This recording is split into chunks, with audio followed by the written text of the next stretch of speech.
Hi, I've got something you'll be interested in. Those performance upgrades we discussed after the last race. They're on the car and the data looks promising. Take a look at the details.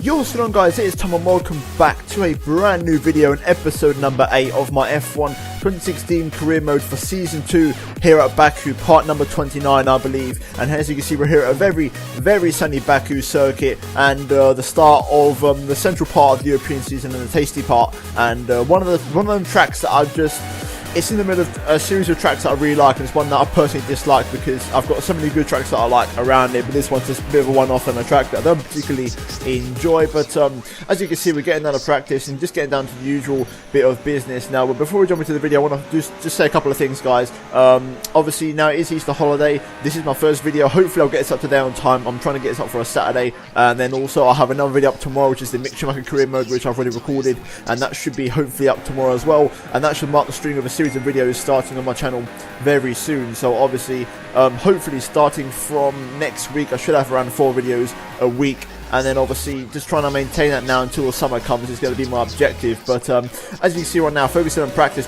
so far went really well, and we capped it off quite nicely with the qualifying performance test, even though I didn't get purple because I actually had to encounter a bit of traffic in the form of Jolyon Palmer. But overall, I was nowhere near hitting the purple target, and that was pretty much the end of practice. And I was quite happy with the amount of resource points that we gathered, and it was now about the story of qualifying, what was going to come up for the qualifying session in Baku.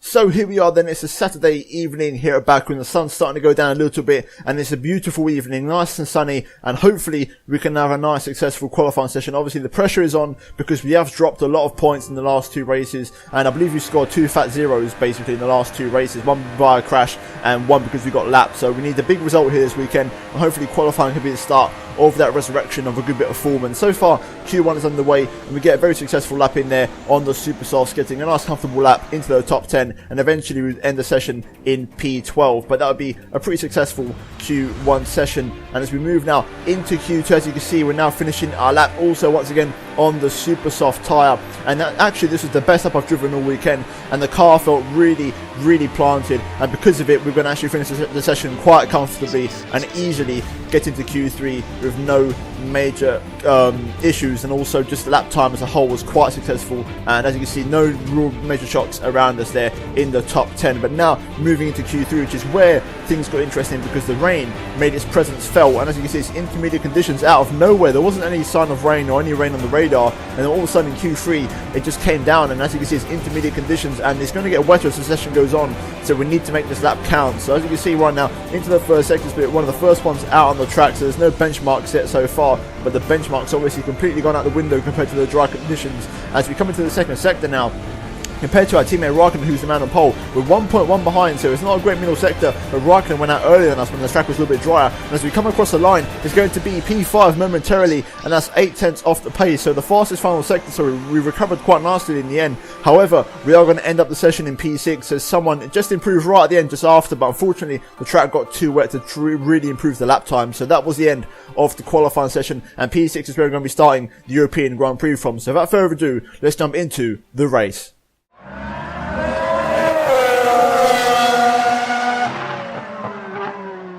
Okay, so it's race day for the European Grand Prix, P6 on the grid, and okay, it's sort of qualifying, but hopefully we can try and make up for it in the race and try and have a bit of a better Sunday. In terms of the strategy for the race, I'm a bit split. I'm not sure what to go for the former or the latter. I think I'm going to stick with the one that they're recommending for me, which is the high tyre management one, but I could easily see myself switching to the low tyre one and just push flat out for the entirety of the Grand Prix. I think a lot of it will depend on what our pace is like compared to the AI. If I feel like I've got enough pace, then I might just switch to the 2-stop. So we could be coming in as early as lap 5 or 6 if we switch strategies. So we're just going to have to keep an eye on the tyre wear, see what our lap times are like, and just take it from there. So hopefully, fingers crossed, we can try and have a good race. But there's only 7 seconds in between 2 strategies, so I'll just keep an eye on it. But nevertheless, we're now going to move into the race for the Baku Grand Prix, round 8 of the season, and fingers crossed we can try and pick up a big fat 25 points that we desperately need. Okay, so here we go then. The 5 red lights are coming on for round 8 of the season for Baku. And it's going to be lights out and away we go. Let's try and pick up a good start here. The initial launch wasn't particularly great, but we've got the traction just about. And we're going to cover the inside into turn 1. Make sure no one gets past us. Now pick up the traction on the exit of turn 1 here. Cutting off any sort of possible overtaking opportunities for cars behind us. And so far, a pretty okay start. Nothing spectacular. No positions gained off the line. But we've got Rosberg ahead of us here on the soft tyres. So there could be a possibility for us to get past him here as we go into turn 3 for the first time this race. Just going to try and set into a rhythm, but so far it's looking alright. I need to try and get a bit of muscle memory back because I'm recording this a day after, so I did practice qualifying yesterday and I'm doing the race today, so I've not actually played the game today, so I'm just trying to warm up to it and try and get a feel for it. But hopefully we should have the pace here. Rosberg, like I said, on a slower tyre, we could be able to get past him fairly soon if we get into a good rhythm here. So let's try and get into this race a little bit. I've had a pretty good exit out of there. It's going to be hard to get past Rosberg in this section, but I'm going to try and stick my nose up the inside. Can we pull off the move? We're going to get nice and late on the brakes. A little bit of contact there, but we've just made the move stick. Rosberg, I think, is going into the wall. I've tried to leave him the room there, but the nature of the corner has made it very tight for us to get through. But we've got past Rosberg, and that's earlier than I expected, but a nice, good move early on to get us into P5. And I think we should have enough of a gap to not get affected by the slipstream. So fingers crossed we can try and hold on to this position for the rest of the straight. Both of the Red Bulls are actually holding us up quite a bit. I mean, Verstappen is starting to pull out a gap, but Ricciardo is going very slowly. I wonder if he's got some sort of problem. And meanwhile, Perez has got past Rosberg, and he's been picking up slipstream, and he's basically been bringing everyone along behind him. So there's a bit of a train here forming. So we need to get past Ricciardo quickly with the slipstream because otherwise we're going to be in trouble. So here we go, picking up the straight line speed on Ricciardo, very close to the wall there, but we just about sneak through. We can pick up some slipstream from Max Verstappen, and that'd be great because we would be safe into turn 1. Looks like we are going to get a massive tow on the young Dutchman here. Now dropping it 5 gears into turn 1 as DRS becomes enabled for the first time this race, and good traction through there, which is going to hopefully keep us ahead of Ricciardo, and we can now turn our attention towards attacking Max Verstappen, who I think we might be able to have a sniff later on at the end of this lap. Okay, here we are right behind Max Verstappen, like I said, hoping to get past him by the end of the lap, and that's exactly what I'm going to do this time. I'm going to opt for the outside and go for the safer option, and there we go, we get past him and we get DRS as well, so a perfectly timed overtake there for maximum straight line efficiency. And we're now going to try and hunt down our teammate Kimi Raikkonen, who's just ahead of us there. So far the pace is pretty good, the tyres are holding up quite nicely, and I'm setting personal best lap times, but Raikkonen is very similar pace to me, and now Verstappen's looking to make a move, but like I said, I'm only a couple of tenths away from my PB every single lap, and that was with slipstream, so the pace so far is pretty good. We are slowly catching Raikkonen, but it's taking a little bit longer than I hoped for. And here comes Verstappen now. He's got DRS wide open, so the Dutchman looking very dangerous here. And here he goes up the inside. Is he going to make the move into turn 3? He does. And he makes the move actually before turn 3. Locking up the left front, though. We're going to cut back underneath him just about. And Verstappen making a mistake, getting to turn 3, locking up the left front, allowing us to get back through. He just couldn't get the car slowed down.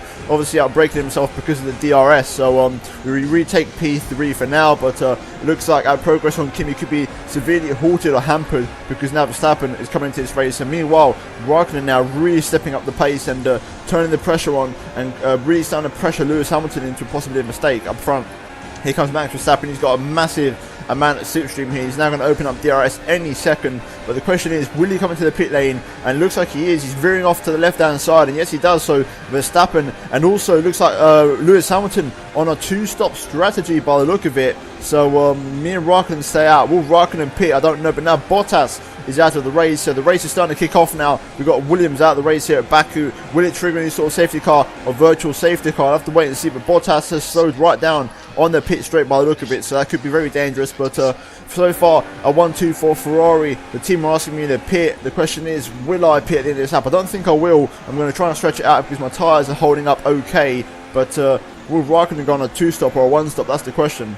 Okay, so it looks like, yep, Kimi's in the pit lane, so he finally decides to pit. I'm going to stay out and try and stretch this to a 1-stop, and I'll set my personal best lap of the race, so even more reason to stay out. But we're now into the race lead here for the European Grand Prix, and we need to get to at least the end of lap 10, if not lap 11. Okay, so as you can see, we've done the distance on these tyres at the end of lap 11, absolutely perfectly timed. Our rears are starting to go quite severely now, but this should get us to the end quite comfortably on a set of soft tyres. So here we go into the pit lane for my first stop this race. We're going to slow it all down. There we go, nice and comfortable, nice and easy, and always 2 wheels within the white lines. But there we go, now we're waiting for a nice fresh set of tyres, and hopefully we can get these to the end. A nice 2-second flat pit stop with a nice extra turn of front wing there, going from 7 downforce up to 8, because I want to have a bit of extra front end bite on these slower tyres. But we should rejoin in around P6, if not P7. I think it's going to be P5 actually, just behind Lance Stroll. We're just going to see if we can try and stay ahead of Max Verstappen, and I think we are. But I don't think he should have DRS, so I think we should be okay unless he picks up some mega slipstream now down this back straight. He is on super soft, so he's going to get the traction, which is exactly what he's done. And here he comes, he's got a slipstream on me. He's got a nice bit of momentum. I'm going to squeeze him a little bit, just to set him offline a little bit. I'm going to switch back underneath him. He doesn't lock up, and we're going to try and get him elsewhere. But at the moment, Max makes a move on a faster set of tyres, so he's going to have to sit behind for the foreseeable future, maybe try and get him back on the pit straight. Okay, so here we are right on the back of Max Verstappen. We stuck with him for the entirety of the lap, and now we're going to pick up a mega combined slipstream here, pull to the outside, and hopefully also pick up DRS for a double whammy of straight line speed. And there we go, we get past the Dutchman, and I think now we're going to try and latch onto the back of Lance Stroll with the double DRS, and it's going to brake nice and late into turn 1, try and extend the gap. Small little bit of a corner cut there, but I think we've got the gap, and I think we should be able to defend from Max now, because we do have DRS for this second straight. I've been sitting on Lance Stroll's monkey seat for the entirety of the second half of this lap, but it looks like now we'll finally be able to make a move on him with some DRS assistance, or no, even that, we should be able to get past him fairly early on, just like we did with Max Verstappen. But talking of Max Verstappen, here he comes. He's trying to pick up a bit of slipstream and try and be a bit cheeky about this. Is he going to try and pull off a double overtake? It's going to be unlikely, because I've got some mega straight line speed in my Ferrari, but he does get past Stroll, at least he's attempting to, into turn 1, and he makes the move up the inside, and he actually gets the move done there. So a nice cheeky overtake from the Dutchman, who is down on power compared to Lance Stroll.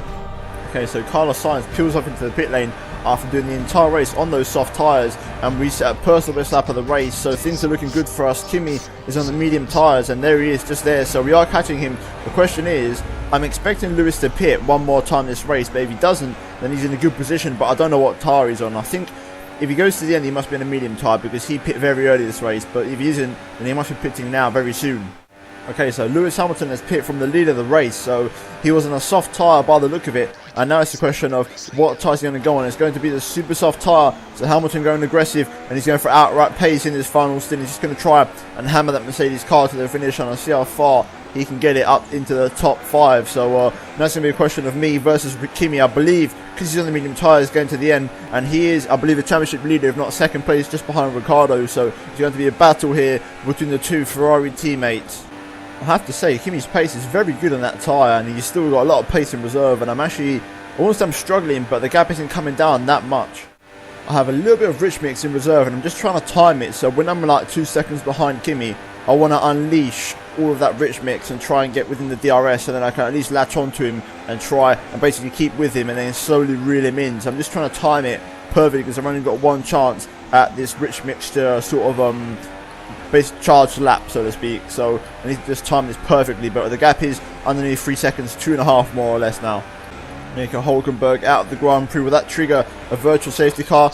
Yes, it will. It triggers a virtual safety car right at the death, so that's a bit of an interesting one. I'm going to save a bit of fuel, but this could be tasty, because that could give us enough fuel to run rich until the end and try and catch Kimi Räikkönen. So let's just see it, keep an eye on things, but hopefully that might just help us out here in the long run.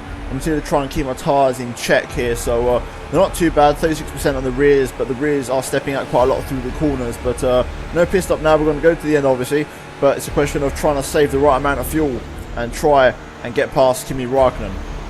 Okay, so the gap now is about 2 seconds, so I believe now is the time for us to release the rich mix for the entirety of the next lap and try and get within that 1 second margin. So here we go, rich mix enabled. Let's make the most of this. We're going to unleash the Ferrari power unit down this entire main straight, try and get as many Ks as possible, and now we're going to try and push the hardest lap we can this race and try and get the fastest lap of the race and try and get Kimi Räikkönen.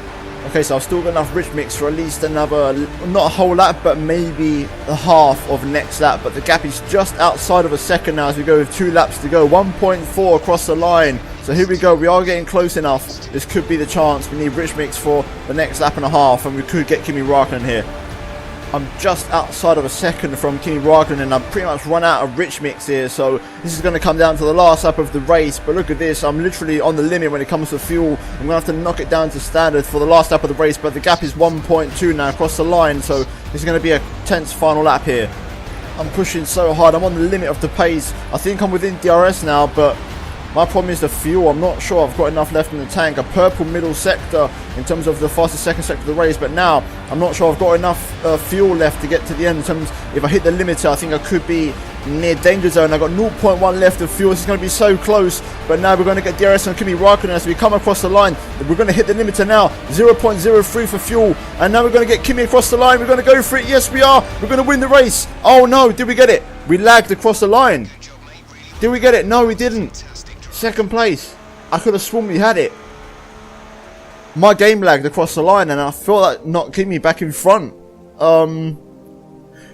Wow, I could have thought we had that. That was such a close finish. Oh my days. Whether that was lag or my car just cut out because of the fuel, I'm not sure, but we could have had that. I could have sworn I had Kimi across the line, but either way, Kimi wins the race and I come home in second place. So a very, very tasty Baku Grand Prix. Not the most entertaining in terms of just pure on-track action, but in terms of just how tense it was and how it was slowly building up to that climax, definitely one of the more interesting races. And there we go, second step on the podium for us behind our teammate. However, Raikkonen is a championship rival and he extends his gap over us in the World Drivers' Championship, so that's not the most ideal situation. And then Lewis Hamilton kind of in third place there, so overall a pretty okay race. I think from 6th to 2nd is pretty respectable, but nevertheless that was the Baku Grand Prix, and that's 18 points for us in the World Drivers' Championship. So there we have it, that was the European Grand Prix for Baku, and a quite successful race overall. 1-2-4 Ferrari, getting the second place behind Kimi Raikkonen. Looks like after some post-analysis, I actually ran out of fuel across the line and the engine just cut out, and that made me lose my position to Kimi there across the line. However, in the Drivers' Championship, things do get a little bit closer. Obviously, Kimi and Ricciardo 1 point apart, but we do gain a few points, and we're only 17 points behind the pair of them now, and also in the Constructors. Overall, just extending our lead quite successfully over Red Bull Racing. But overall, that was the European Grand Prix for Baku, and I hope you guys did enjoy it. The return of career mode, I know I say the return, I mean there was an episode last week, but even still, a little bit too spread out for my liking. But nevertheless, if you did enjoy the video, then a thumbs up would be greatly appreciated, and also if you could subscribe to my channel, that'd be absolutely fantastic, as I'm closing in on 6,300 subscribers. But nevertheless guys, hopefully you enjoyed the video. Check out these videos on the screen if you haven't already, and I'll see you on my next one very, very soon. So thanks for watching, and goodbye.